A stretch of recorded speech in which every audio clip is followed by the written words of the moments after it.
Hello guys, मेरा नाम है ज़ीशान शफीक और आप लोग देख रहे हैं आपका अपना यूट्यूब चैनल इलेक्ट्रिकल नॉलेज। नए आने वाले दोस्तों से रिक्वेस्ट है कि उस चैनल को सब्सक्राइब करें, वीडियो अच्छी लगे तो उसे लाइक करें और दूसरे लोगों के साथ ये शेयर भी करें। आज की वीडियो का हमारा टॉपिक है effect of temperature on resistance, कि किसी भी रेजिस्टेंस के ऊपर टेम्परेचर के आया के कोई इफ़ेक्ट होता है, उसके ऊपर टेम्परेचर कम या ज़्यादा करने से भी किसी भी चीज़ की रेजिस्टेंस कम या ज़्यादा होती है या नहीं। बेसिकली देखा जाए तो इलेक्ट्रिकल के लिहाज से कोई भी एलिमेंट है, कोई भी चीज़ है, वो बेसिकली तीन तरह की होती है। पहले नंबर पे वो जो कंडक्टर होती है, कंडक्टर उसे कहते हैं जिसमें से इलेक्ट्रिकल चार्ज या करंट बहुत आसानी से गुजर सकती है। इसकी खासियत ये होती है, इसकी खूबी ये होती है कि इसके अंदर जो रेजिस्टेंस है वो बहुत ही लो होती है। रेजिस्टेंस का यूनिट ओहम होता है, हमें ये पता है, और इसके अंदर रेजिस्टेंस इतनी कम होती है कि उसको ओहम में भी नहीं, माइक्रो ओहम यानी बहुत छोटी वैल्यू उसके अंदर लिखा जा सकता है। और कंडक्टर की अगली खसूसियत ये होती है कि हमें पता है कि जो इसका आखिरी शेल होगा, वैलेंस शेल होगा, उसके अंदर 1, 2 या 3 इलेक्ट्रॉन होंगे। इसका जो भी वैलेंस शेल होगा, जैसे कि ये अभी अब वैलेंस शेल बनाया है, ठीक है, इसको माने ये आखिरी शेल है किसी भी एलिमेंट का, तो इसके अंदर 1 इलेक्ट्रॉन होगा या 2 होंगे या 3 होंगे, उसे कहते हैं कंडक्टर। कंडक्टर के अंदर रेजिस्टेंस स्लो होती है और इसके बैरूनी शेल के अंदर 1 या 2 या 3 इलेक्ट्रॉन होते हैं। उसके बाद बात करते हैं जी इंसुलेटर की। इलेक्ट्रिकली लिहाज से दूसरी किस्म है इंसुलेटर। इंसुलेटर उस चीज़ को कहते हैं जिसमें से इलेक्ट्रिकल करंट का फ्लो नहीं होता, ऑलमोस्ट ज़ीरो करंट का फ्लो होता है। क्यों जी ज़ीरो होता है? Because there is very high resistance. ये कंडक्टर के बिल्कुल ऑपोजिट है। कंडक्टर और इंसुलेटर आपस में एक दूसरे के बिल्कुल उलट हैं, ठीक है। उसमें रेजिस्टेंस बहुत लो होती है, इसलिए करंट बहुत आसानी से गुजर सकती है। इसमें करंट नहीं गुजर सकती, क्यों? क्योंकि रेजिस्टेंस बहुत हाई होती है। रेजिस्टेंस इतनी हाई होती है कि हम इसको रेजिस्टेंस का यूनिट जो है ना, ओहम को भी बड़ा करके लिखने के लिए आगे प्रीफिक्स यूज़ करते हैं। मेगा ओहम भी कर सकते हैं, अगर और ज़्यादा हो तो उसे गीगा ओहम भी या टेरा ओहम भी कई दफ़ा यूज़ होता है। इंसुलेटर की खासियत ये है कि इंसुलेटर का जो आउटर शेल है उसके अंदर 5, 6, 7 या 8 इलेक्ट्रॉन हो सकते हैं। मैक्सिमम किसी भी एलिमेंट के आउटर शेल या वैलेंस शेल के अंदर ज़्यादा से ज़्यादा 8 इलेक्ट्रॉन हो सकते हैं, इससे ज़्यादा नहीं हो सकते, ठीक है। इंसुलेटर के आउटर शेल के अंदर 5, 6, 7 या 8 इलेक्ट्रॉन तक भी हो सकते हैं। मैक्सिमम इसके अंदर 8 इलेक्ट्रॉन किसी भी शेल के अंदर पाए जाते हैं। इसको कहते हैं जी इंसुलेटर। अब तीसरी टाइप ऑफ जो है इलेक्ट्रिकल लिहाज से एलिमेंट की या चीज़ की तीसरी किस्म यह है, इसे सेमीकंडक्टर कहते हैं। सेमीकंडक्टर, इसका जैसे नाम से ज़ाहिर है कि ये तकरीबन कंडक्टर है, या ये कह सकते हैं कि ये कंडक्टर और इंसुलेटर के दरमियान एक और किस्म का एलिमेंट है। कंडक्टर आप समझ चुके, कंडक्टर उसे कहते हैं जिसकी रेजिस्टेंस बहुत लो हो, ठीक है। इंसुलेटर उसे कहता है जिसकी रेजिस्टेंस बहुत हाई हो। सेमीकंडक्टर की इन दोनों क्वालिटीज़ इसके अंदर पाई जाती हैं। क्या? कि ये रूम टेम्परेचर पर एज ए इंसुलेटर काम करता है। इसके एज ए इंसुलेटर काम करता है, मतलब ये है कि जब भी रूम टेम्परेचर होगा, टेम्परेचर नॉर्मल होगा 20 डिग्री सेंटीग्रेड, 25 डिग्री सेंटीग्रेड या 30 डिग्री सेंटीग्रेड कह सकते हैं, तो इसका अंदर ये जो है ना करंट फ्लो नहीं करने देगा, like insulator. As soon as temperature will be increase, कि जब टेम्परेचर आपका बढ़ जाएगा, कभी भी टेम्परेचर आपका बढ़ जाएगा तो क्या होगा कि ये कंडक्टर की तरह काम करना शुरू कर देगा। इसकी रेजिस्टेंस भी लो हो जाएगी और इसके अंदर से भी इलेक्ट्रिकल चार्ज फ्लो करना शुरू कर देगा। सेमीकंडक्टर की समझ लगी। सेमीकंडक्टर के जो आउटर शेल के अंदर 4 इलेक्ट्रॉन्स होंगे। सेमीकंडक्टर के अंदर दोनों क्वालिटीज़ पाई जाती हैं, लाइक कंडक्टर्स और इंसुलेटर। एट अ टाइम ये कंडक्टर भी है और इंसुलेटर भी है। कंडक्टर कब है, जब टेम्परेचर बढ़ जाता है तो क्या होता है कि इसके अंदर जो है ना इलेक्ट्रिकल रेजिस्टेंस जो है वो कम हो जाती है और इलेक्ट्रिकल चार्ज फ्लो होना शुरू कर देता है at the normal at room temperature, कि ये एक इंसुलेटर की तरह काम करता है, यानी कि इसकी क्वालिटीज़ जो है टेम्परेचर से बदल जाती हैं। ठीक है, अच्छा, 3 तरह की हमारे पास जो ये पता चल गया हमें, हमारे पास 3 तरह एलिमेंट्स होते हैं, कंडक्टर होगा या इंसुलेटर होगा या सेमीकंडक्टर होगा। अभी मिसाल दे रहे हैं, फ़र्ज़ करें जी कंडक्टर की। कंडक्टर में क्या होता है, आपने हमारी लास्ट वीडियो के अंदर देखा था, जब इलेक्ट्रिकल करंट का जो फ्लो होता है उसकी जो हमने थोड़ी सी एक वीडियो बनाई थी, वो मैं लिंक आपको डिस्क्रिप्शन में दे दूंगा, कि electrical charge how flow electrical charge in a metal या इन एनी सर्किट, किसी भी सर्किट के अंदर इलेक्ट्रिकल चार्ज किस तरह बहता है। तो ये हमने सपोज एक पीस ऑफ मेटल ले लिया, ये कोई भी पीस ऑफ मेटल है या कोई भी कंडक्टर है जिसके अंदर से करंट आसानी से गुजर सकती है। तो आपको पता है कि करंट क्यों गुजरती है, ड्यू टू फ्री इलेक्ट्रॉन्स, किसी भी एटम के अंदर जो फ्री इलेक्ट्रॉन्स है उसकी वजह से करंट गुजरती है। और क्या होता है, जब भी इसके अक्रॉस कोई वोल्टेज पैदा दिए जाते हैं तो एक इलेक्ट्रॉन दूसरे इलेक्ट्रॉन को रिपेल करते हुए 1 बाय 1 एक एटम से दूसरे एटम में, दूसरे से तीसरे, तीसरे से चौथे, 5वें, 6ठे, 7वें, इस तरह मूव करते करते वो इलेक्ट्रॉन का फ्लो हो जाता है। उसे कहते हैं जी कंडक्टर। किसी भी कंडक्टर के अंदर इलेक्ट्रिकल चार्ज जो है फ्लो हो गया, उसे कहते हैं करंट गुजर गई है। अब मिसाल दे रहा हूँ, जैसे ये एटम है, ये एक पीस ऑफ मेटल है, इसके अंदर लाखों करोड़ों एटम है, हर एटम के अंदर एक एक भी अगर फ्री इलेक्ट्रॉन हो तो ये करोड़ों की तादाद के अंदर इलेक्ट्रॉन बनते हैं। तो जब इसको टेम्परेचर इंक्रीज किया जाए, ये बात कर रहा हूँ कंडक्टर की, पहली एलिमेंट के जो पहली किस्म इलेक्ट्रिकल लिहाज से कंडक्टर की। सो जब भी किसी कंडक्टर का टेम्परेचर इंक्रीज किया जाता है या इंक्रीज हो जाता है, ठीक है, तो क्या होगा, इसके ये जो फ्री इलेक्ट्रॉन्स हैं ये वाइब्रेट करना शुरू कर देंगे। It's get heated. जब भी कंडक्टर को गर्म किया जाता है तो इसके जो फ्री इलेक्ट्रॉन्स हैं जो आराम से बैठे हुए, तो वो वाइब्रेट तेज़ी से करना शुरू कर देंगे। जैसे कि मिसाल के तौर पर ये एक पीस ऑफ एक इलेक्ट्रॉन है, मिसाल के तौर पे, वैसे तो इस इलेक्ट्रॉन जितना हमने बनाया इसके अंदर करोड़ों एटम और करोड़ों अरबों ही इसमें इलेक्ट्रॉन्स आ सकते हैं। अगर माने कि ये एक इलेक्ट्रॉन है, जब इसको गर्म किया जाता है, मेटल के अंदर मेटल को गर्म किया जाता है, तो इसके ये जो पीस इलेक्ट्रॉन है ये हिलना शुरू कर देता है। ये ऊपर भी जाता है और नीचे भी जा सकता है, दाएं भी जा सकता है और बाएं, दोनों तरफ किसी तरीके से भी ये वाइब्रेट करना शुरू कर देगा। तो हमने ये देखा था कि जब भी इलेक्ट्रॉन करंट फ्लो इलेक्ट्रॉन का बहाव होता है, फ्लो ऑफ इलेक्ट्रिकल चार्ज होता है, तो ये इलेक्ट्रॉन एक दूसरे को रिपेल भी करते हैं। ठीक है, एक दूसरे को रिपेल भी करते हैं। तो जब ये इलेक्ट्रॉन एक जगह पर खड़ा था तो इसका एक लिमिटेड एरिया ऑफ रिपेल्शन था कि ये किसी एक एरिया के अंदर रह के ही एक दूसरे आने वाले इलेक्ट्रॉन को रिपेल कर सकता था।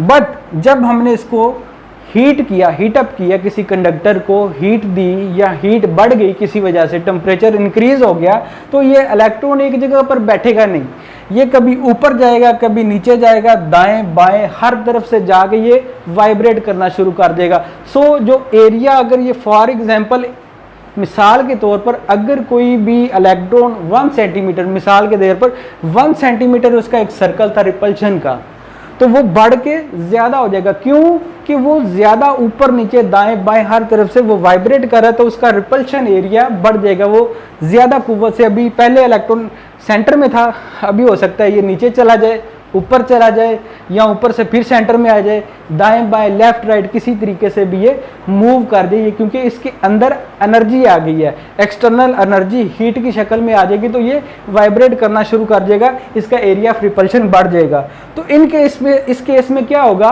कि जो नए आने वाला इलेक्ट्रॉन हो उसको और ज़्यादा प्रॉब्लम इसके लिए पैदा हो जाएगी कि पहले तो इलेक्ट्रॉन एक जगह पर था तो उसको गुजरने के लिए ऑलरेडी प्रॉब्लम थी, एक इलेक्ट्रॉन दूसरे इलेक्ट्रॉन को रिपेल करता है, बट ये इलेक्ट्रॉन अभी एक जगह पर नहीं है। जब इसको टेम्परेचर दिया, ये वाइब्रेट करना शुरू कर दिया, ये अप डाउन लेफ्ट राइट दाएं बाएं घूमना शुरू कर दिया, तो इसने जो नए आने वाले इलेक्ट्रॉन थे, फॉर एग्जांपल इसके अंदर जो नए आने वाले इलेक्ट्रॉन थे उसको ये ज़्यादा प्रॉब्लम क्रिएट करेगा यहाँ से बाहर जाने के लिए। जितने भी इलेक्ट्रॉन होंगे वो सब मूव करेंगे, तो ये इस इलेक्ट्रॉन को गुजरने के लिए और ज़्यादा प्रॉब्लम होगी। इस केस में क्या होगा, कंडक्टर के केस में, इन केस ऑफ कंडक्टर, जब भी किसी कंडक्टर का टेम्परेचर इंक्रीज हो जाता है, किसी भी कंडक्टर का टेम्परेचर इंक्रीज हो जाता है तो करंट भी रेजिस्टेंस भी बढ़ जाती है। रेजिस्टेंस क्यों बढ़ती है कि इलेक्ट्रॉन पहले एक जगह पर थे, जब आपने एक्सटर्नल सोर्स से टेम्परेचर इंक्रीज किया या उसका टेम्परेचर इंक्रीज हो गया, तो आज टेम्परेचर इंक्रीज करने से उसका एरिया ऑफ रिपल्शन बढ़ गया। वो इलेक्ट्रॉन जो यहाँ से गुजर के यहाँ पर आना चाहते थे उसके लिए और ज़्यादा प्रॉब्लम क्रिएट होगी, फ्लो ऑफ इलेक्ट्रिकल चार्ज थोड़ा सा लिमिट हो जाएगा। तो इसका मतलब यह कि ये जब भी किसी भी कंडक्टर के अंदर टेम्परेचर इंक्रीज होगा तो टेम्परेचर इंक्रीज करने से उसकी रेजिस्टेंस भी बढ़ जाएगी, और रेजिस्टेंस आपको पता है करंट के बिल्कुल उलट है। तो यहाँ से वहाँ पर जाने वाले इलेक्ट्रॉन की जो तादाद है, जो नंबर ऑफ इलेक्ट्रॉन है, नंबर ऑफ एम्पेयर है, वो भी कम हो जाएंगे, रेजिस्टेंस बढ़ जाएगी, करंट कम हो जाएगी। इसको अगर प्रोपोर्शनली लिहाज से लिखा जाए R resistance is directly proportional to the temperature. Mean to say कहने का मतलब यह कि जब भी कंडक्टर के अंदर, in case of any conductor, ये बात याद रखनी है कि ये रूल यूनिवर्सल नहीं है। कंडक्टर की केस में जब टेम्परेचर बढ़ता है, ये पहली स्टेज है, इफ टेम्परेचर इंक्रीज तो क्या होगा, रेजिस्टेंस भी इंक्रीज करेगी। दूसरी सिचुएशन ये है कि जब आपका टेम्परेचर कम होगा, ये दूसरी पोजीशन है एरो की, एरो नीचे जा रहा है, it mean if temperature decrease तो रेजिस्टेंस भी डिक्रीज करेगी।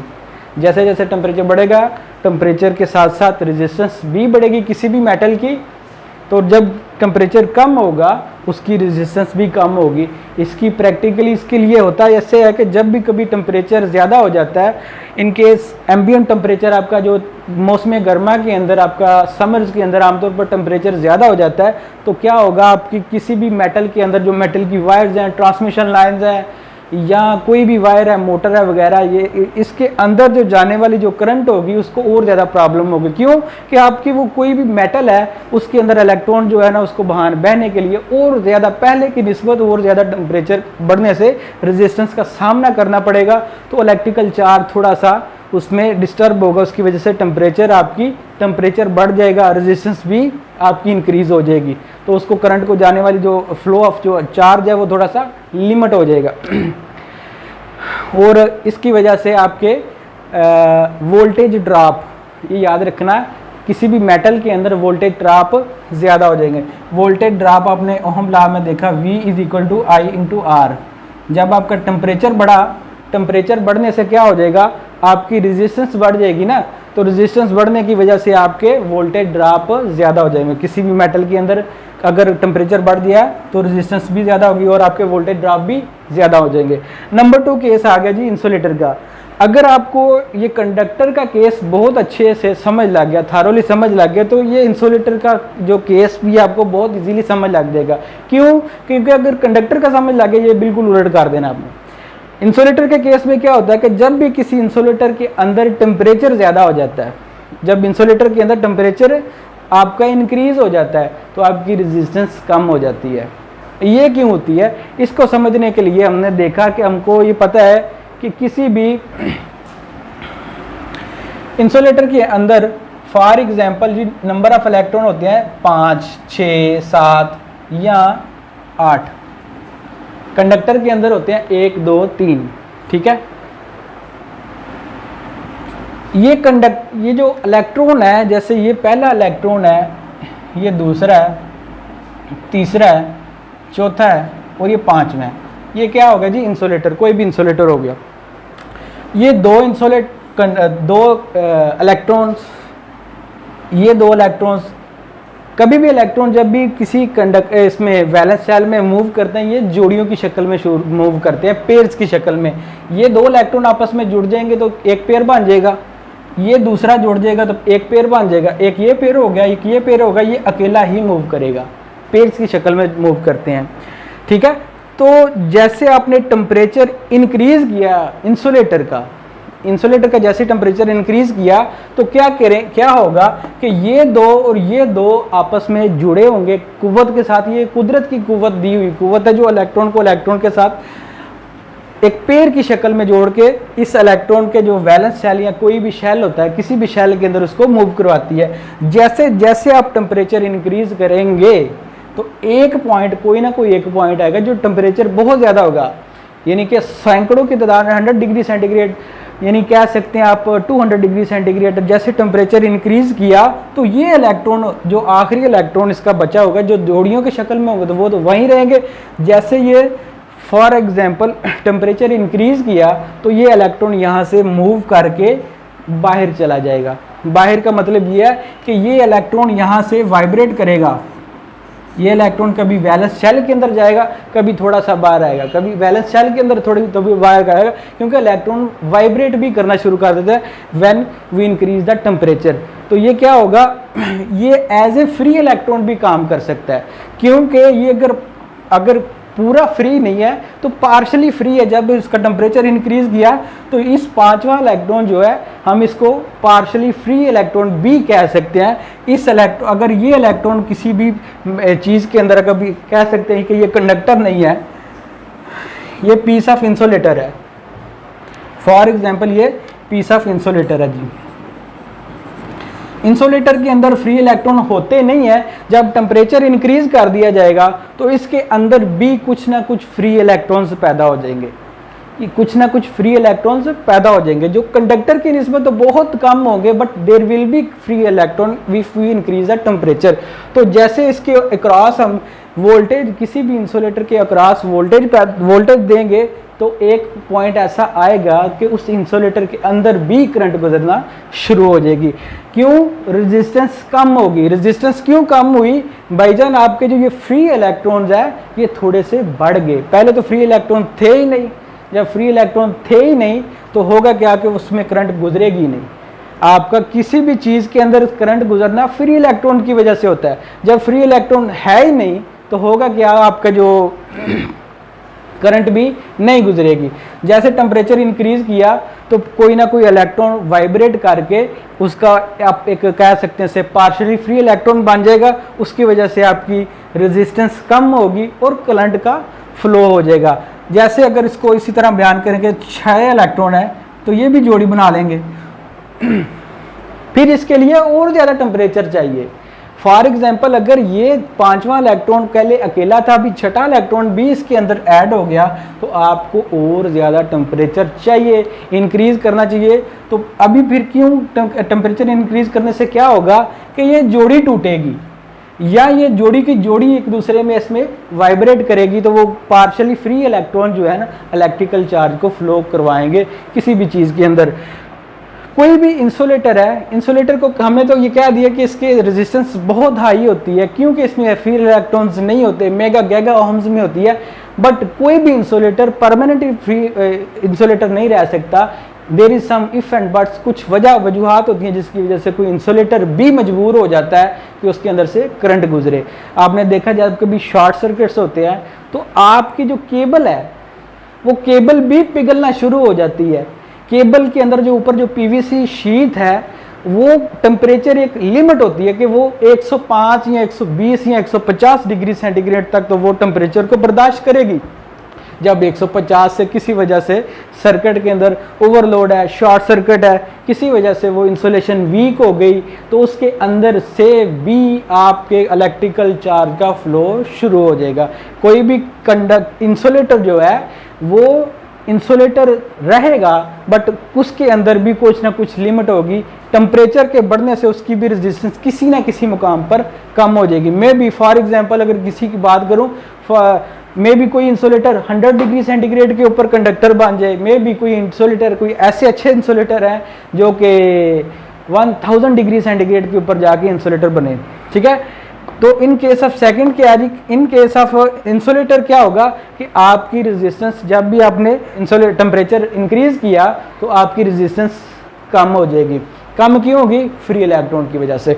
अब भी नंबर 3 थर्ड केस है, इन केस ऑफ सेमीकंडक्टर।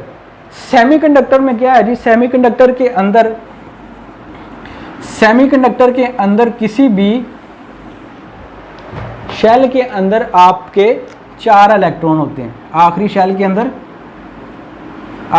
अंदर 4 इलेक्ट्रॉन होंगे। ये चारों इलेक्ट्रॉन जोड़ी जोड़ी में मूव करेंगे, 1 और 2, 3 और 4 आपस में ये एक थोड़ा सा लिमिट के अंदर फासले के ऊपर रह के ये दोनों इलेक्ट्रॉन एक दूसरे को रिपेल भी ना करें, एक खास लिमिट के ऊपर रख के ये इसके अंदर पेयर की शक्ल में मूव करेंगे।